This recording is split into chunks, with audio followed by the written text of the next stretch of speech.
we are going to be doing our tour of Eulmore. As you can see, we got a lovely shot of it through the doors of the gates. We're starting out in Calusia just because, like I said in the Calusia tour, it is very closely connected with the derelict area.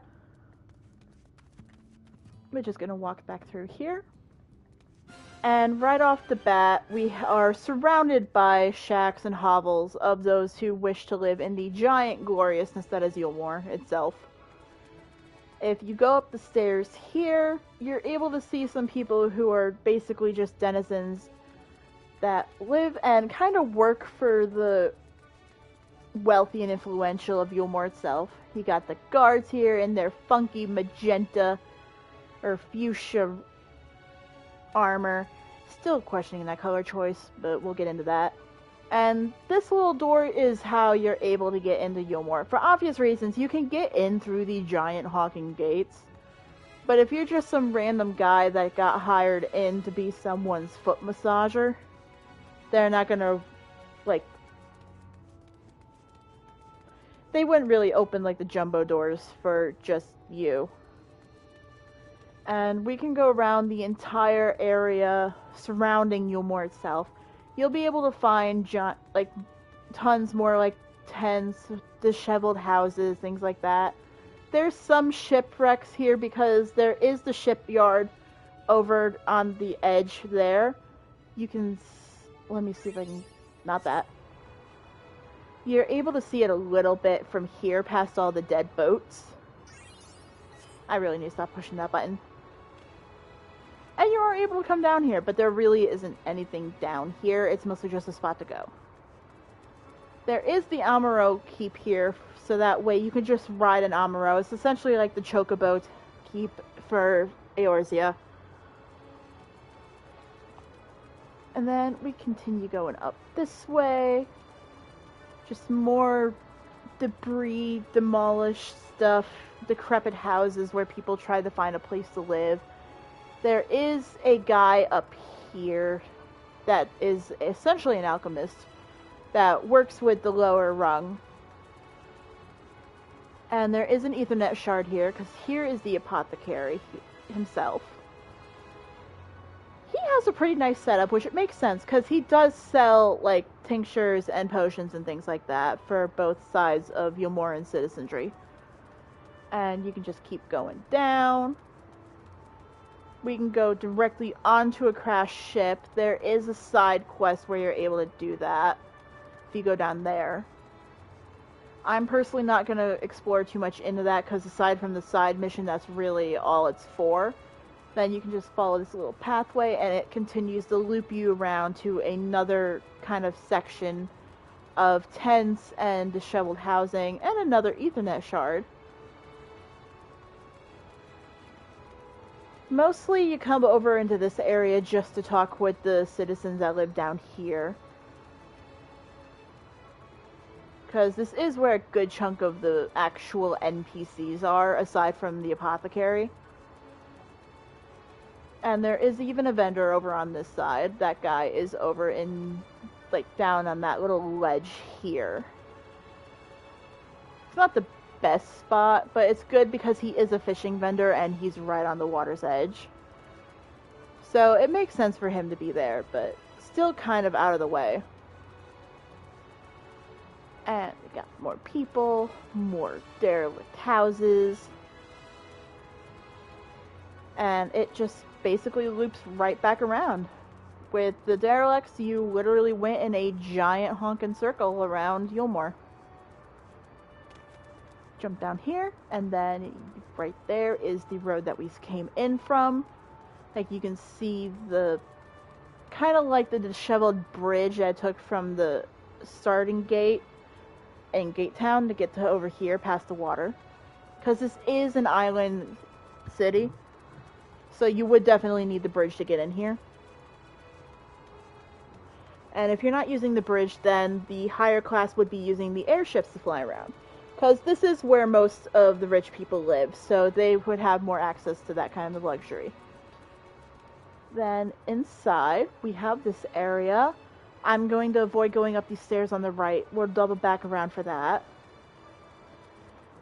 This is the beginning of like where the higher class live, and it's also where like the processing goes on for new citizens. Like we have the immigration officer here. They kind of move you over to registration to become citizens. There's essentially the same setup here, but for the storyline you actually go through the one on the left here. And then after that, down here there is also a public shower area because you just came from out in Calusia. You're dirty. You smell like BO for like 5 months. They're going to want you to smell nice for your rich people. So they'll give you some body wash, and then you just go in here, you get a bath, you get all squeaky clean. You wash your little dodo friend and your baby Ruda, and then you go on with your day. And actually, yep, there's a guy taking a shower there. Anyways,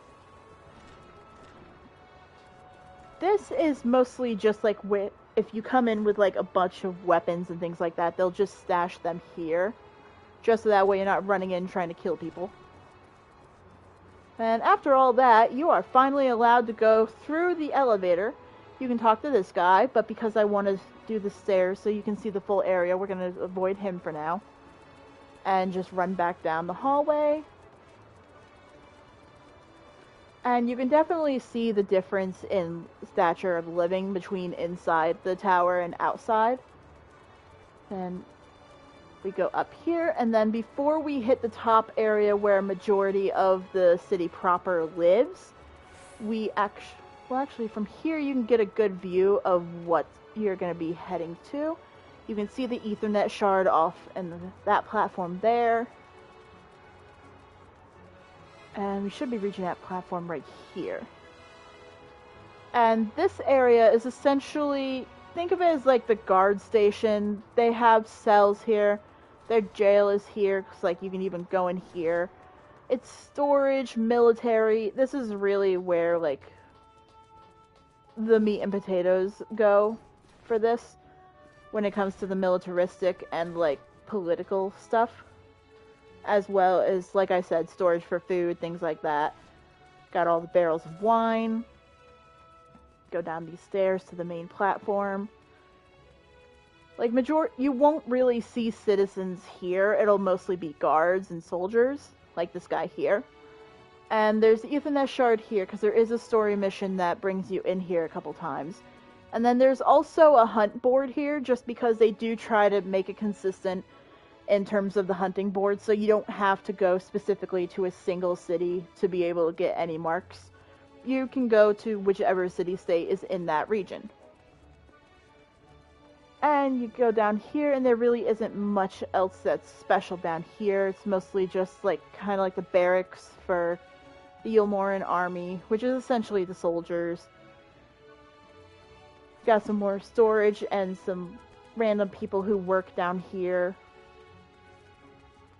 There is this door that's closed off that basically just leads back to the main area. Then we got all of our barrels. Some of them have booze, some of them have explosives. Either way, it's going to be a fun time for some people. But make our way back up the stairs, because we haven't really reached the top floor yet, so I'm not going to just use the etherite.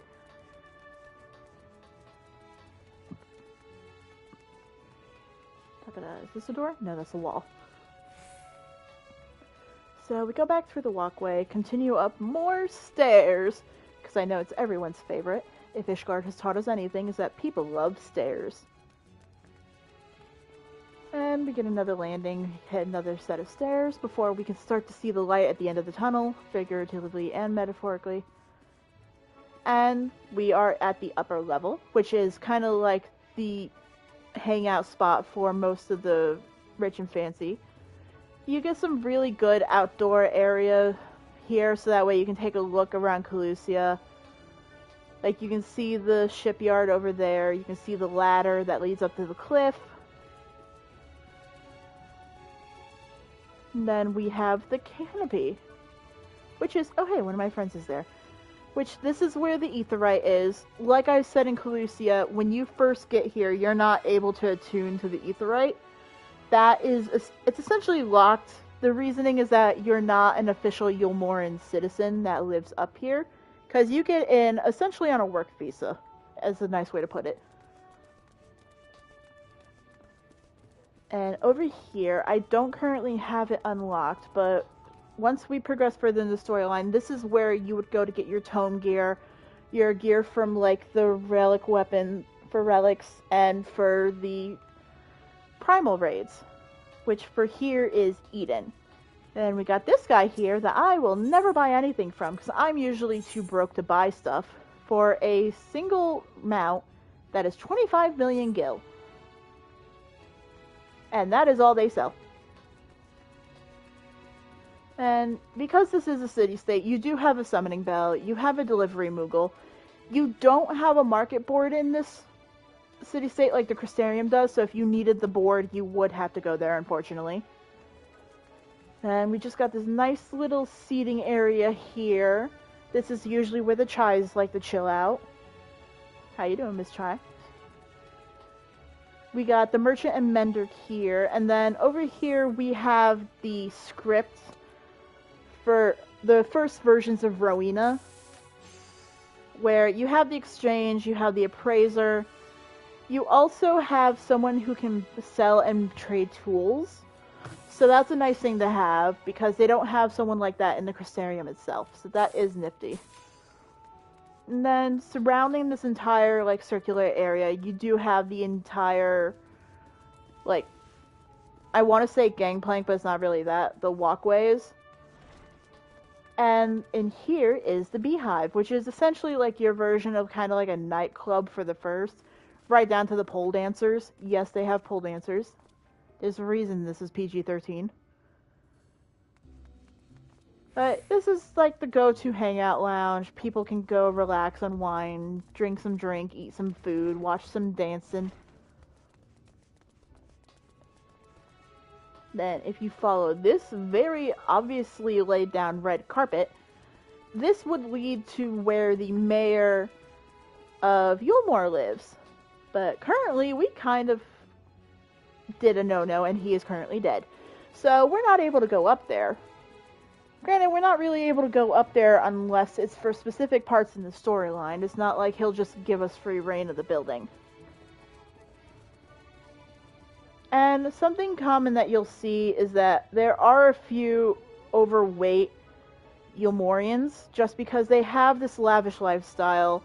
They don't need to worry about being fit and proper. They're here to just live out the rest of their days in peace and bliss and just kind of get fat and be merry.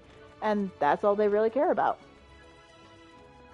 And then on the other side of where the door is, you have the lift operator. That guy that we ran away from downstairs, he is right here.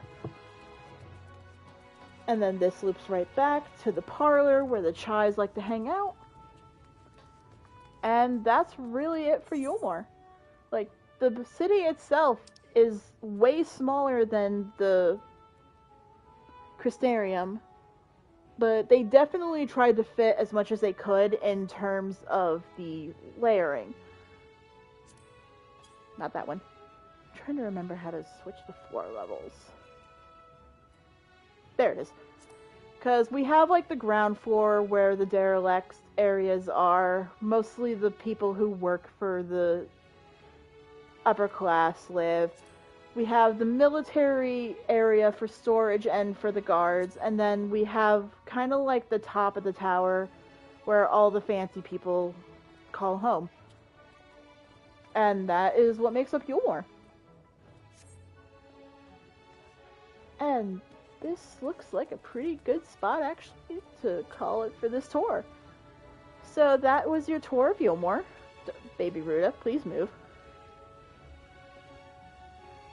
Alright, and that is it for Calusia. Next, we're going to be heading to Eulmore, just so that way you can take a look at the Fairy Kingdom there. And then following Eulmore, we'll be heading to Amarang, so that you can look in that region. And yeah.